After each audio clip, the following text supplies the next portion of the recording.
Hi guys, welcome back to my channel, or if you're new here, welcome. In today's video I have a dupe for you of the Modern Renaissance palette that I promised you ages ago. Not sure if you guys remember, but I did a full face of Wet n Wild products quite a long time ago where I reviewed one of these mini Wet n Wild eyeshadow palettes, and at the time I promised you that I will get the one that is a dupe of the Modern Renaissance palette as well, and we are gonna be doing a review of it and I will show you how it compares to the original Modern Renaissance palette. This little palette is called Rose in the Air, and as you can see it has 10 shades inside, 2 in bigger pans and 8 in smaller pans. First of all, the original Modern Renaissance palette has 14 shades inside, so obviously you're not gonna have a dupe for every single shade here, but overall, as you can see, the color theme is very similar and you will be able to create very similar looks even though you don't have all of the shades. The shades that they didn't include in this palette are shades that have similar ones in the palette already, so I really feel like they managed to grab the essence of this color story. I want to really quickly show you which shades have a dupe and which shades don't. The first color, Tempera, has a dupe here.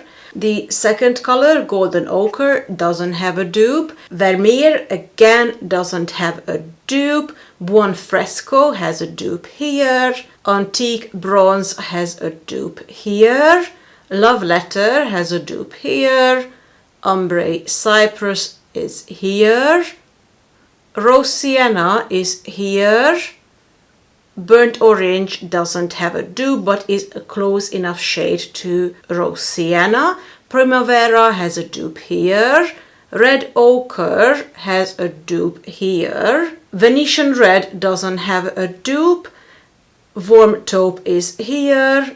And Riagar is here. So as you can see, the shades that don't have a dupe are Golden Ochre, Vermeer, Burnt Orange and Venetian Red. Obviously, just like in all of these videos, I used the Wet n Wild palette to create one of my eyes today, and that eye is this one.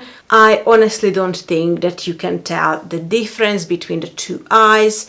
They are almost identical. I think they did a really good job with this palette. The only one shade I had a problem with was this magenta color. I think it wasn't too pigmented and it was quite dry. Also, the shade that's duping Primavera is not nearly as shiny as the original one, but bear in mind it is a £6 palette. This palette is made in China for Wet n Wild, but as you can see it is cruelty free, and they go out of the way to mention on the back as well that this was not tested on animals. As you can tell, it is a quite small palette, and overall you get 8.5 grams of product in here. The shelf life though is 24 months, which is really good. It's much higher than most eyeshadow palettes. I believe that 24 months is a maximum that they would put on an eyeshadow palette. In the Modern Renaissance palette, every single shade is 0.7 gram, and if you time that by 14, you actually only get 9.8 grams of product here, which is slightly more than the Wet n Wild palette. So despite my initial thought of this one being a much bigger palette than the Wet n Wild one, it is actually only slightly bigger. The other thing I have to mention is that this one only has 6 months shelf life, which is crazy. I probably had this palette for about a year at this point, so I think that you are gonna be able to use this after that critical time, but I think it's shocking that they put 6 months on these eyeshadow palettes, especially considering how expensive they are and how much product you get in here. It's really hard to finish any of these eyeshadow palettes in 6 months, even if you use one palette every single day in that 6 months, I still don't think you would finish it. This palette was made in the USA and it is cruelty free, just like the Wet n Wild palette, of course. Anastasia always makes sure that all of her products are cruelty free. I'm gonna go on and include now the swatches for you. As I said before, not every single shade has swatches. As I said before, not every single shade has swatches because the Wet n Wild palette has only 10 colors compared to the 14 shades in the Modern Renaissance one. The shades we have, however, are very similar to the original ones. I think this eyeshadow palette is a really good dupe. The shades are really good quality for a drugstore eyeshadow palette.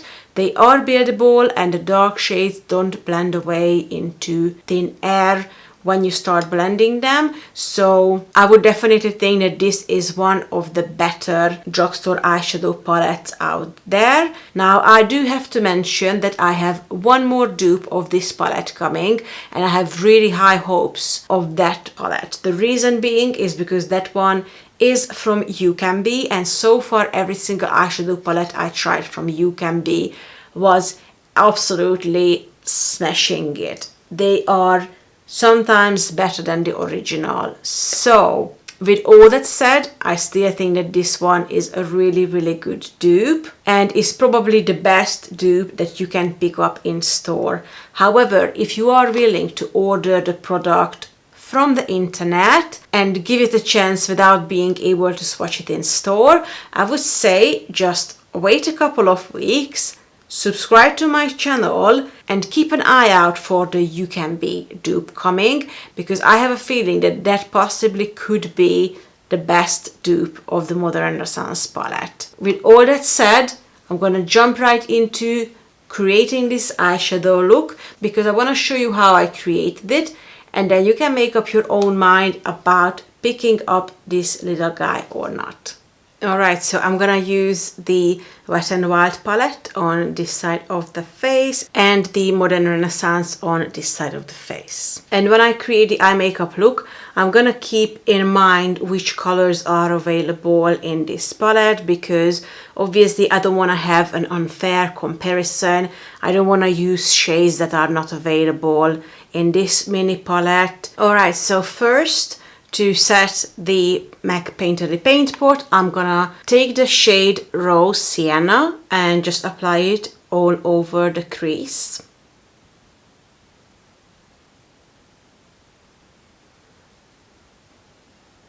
So from the Wet n Wild palette, we're gonna take this shade on the top, and that's gonna be the one we're applying to the crease. I think this one has more warmth to it. It's still very nice and easy to blend though.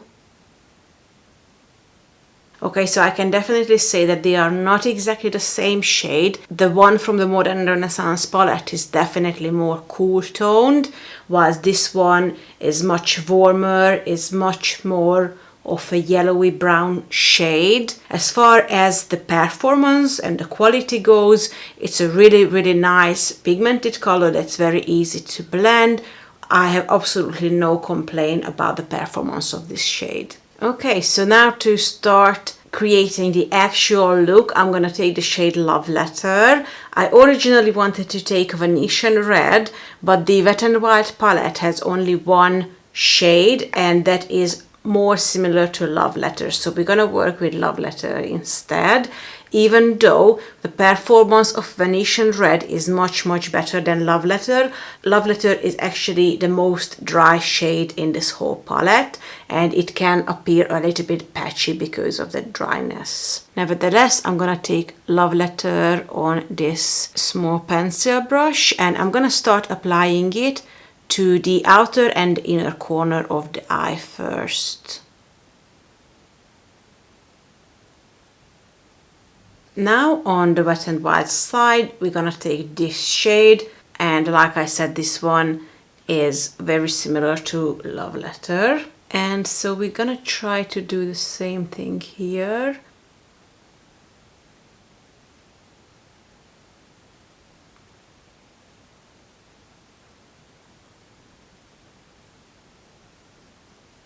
Okay, so this red shade is a little bit harder to deal with than the one from the Anastasia palette was. It is still possible, I just feel like this eye was so effortless, and you definitely need to take your time to build it up on the Wet n Wild side, but it's not impossible. In the middle of this, we're gonna apply the shade Primavera, and after that we are gonna blend the two colors together, and then we're gonna go back with a dark shade to really emphasize the two corners. By the way, my absolute favorite shade from the Modern Renaissance palette is the shade Vermeer, which is another shiny shade, a bit more pink and a bit lighter than Primavera. But unfortunately that shade is again not available in this little eyeshadow palette. The shiny shade we get here is similar to Primavera, not Vermeer. It looks very promising though. It looks like a really good shade.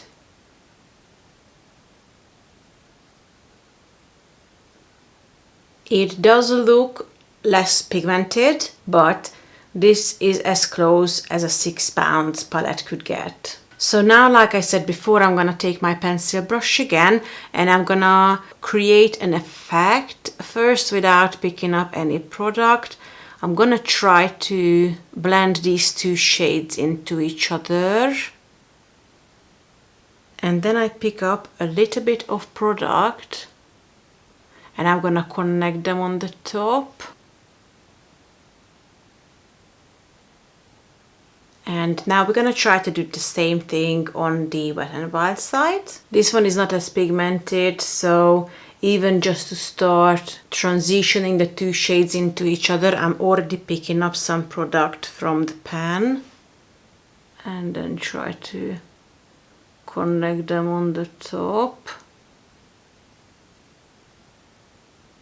Interestingly enough, this shade seems to be a little bit more cool toned than the original Love Letter, and that is the opposite of what I normally experience. I normally find that the Anastasia shades are more cool toned than the dupes. Okay, I think that looks quite good so far. I definitely wouldn't be able to tell that this is a cheaper palette than this. Now, to darken up this look and make it a bit more cool toned, I'm gonna pick up some of the shade Cyprus Umber, which is a really cool toned, quite dark brown shade. I don't apply it too close to the transition. I'm trying to leave that transition alone. I must say though that this Cyprus Umber shade has a lot of fallout, so be careful with it. And then I take the original brush and I make sure it's blended.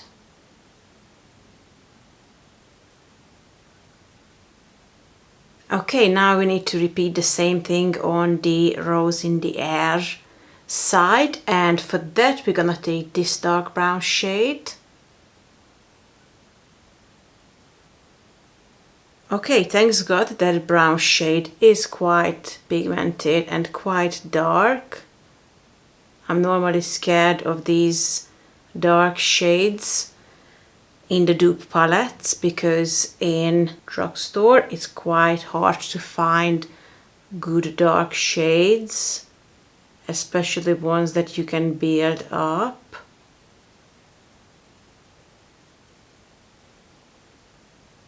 This dark is performing really nice. Okay, to emphasize again the red in it a bit more, I'm gonna go back to Love Letter with the same brush that I used for Cyprus Umber. I just add more of Love Letter to the inner and outer corner, as you can see. And after that I take some Primavera using my finger this time and just tap it on. Okay, Wet n Wild side. So once again we're taking this magenta color first. This is quite possibly the worst shade in this palette. It's really hard to get any pigmentation out of this. Anyways, I'm gonna take some of the dupe of the Primavera shade now. And under my eyes, I'm gonna take the shade Warm Taupe, simply because I wanted to test out this shade as well, and because I didn't want to apply the dark Cypress Umber shade under my eye, because I feel like that would make me look like a panda. And this shade in the Rose in the Air palette is the other transition shade. Okay, I'm gonna go off camera now. I'm gonna finish my makeup and then I will be back. Alright, so this is the finished look. Once again, this one is the Modern Renaissance side and this one is the Rose in the Air side. I would say they look identical despite having a bit of a hiccup with the first shade. Overall, the makeup turned out pretty much the same. I have to definitely give this one a big thumbs up because the price is really good and it is a really travel friendly size, as you can see. And Wet n Wild is a really well established American brand, so you know you can trust it. You know that whatever they say on the packaging is 100% true. You know that these products are safe to use. So yeah, if you are looking for an alternative to the Modern Renaissance palette that is quite easily accessible, affordable, and great quality, then definitely give this one a go. That is it for today. Thank you very much for watching, guys. I hope you enjoyed today's video. If you did, please don't forget to give this video a big thumbs up.